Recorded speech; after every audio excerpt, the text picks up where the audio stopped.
a ceasefire deal in Gaza.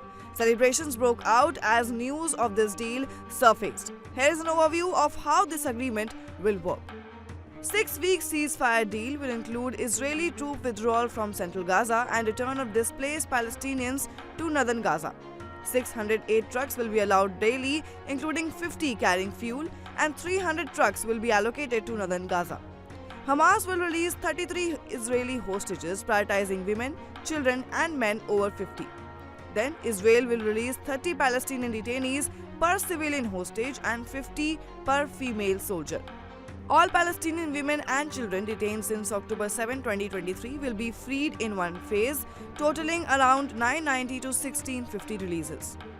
Living hostages will be released first, followed by remains of dead hostages. The agreement implementation will be overseen by Qatar, Egypt, and the US. Phase 2 will address remaining hostages, permanent ceasefire, and Israeli withdrawal.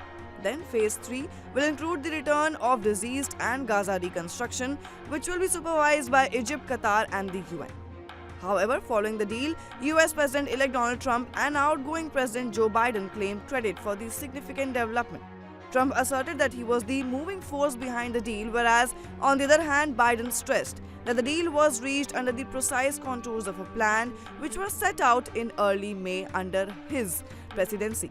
Overall, as of now, the deal has come as a relief for both Palestinians and Israelis who await the release of hostages. For more updates on the same, keep watching India TV News.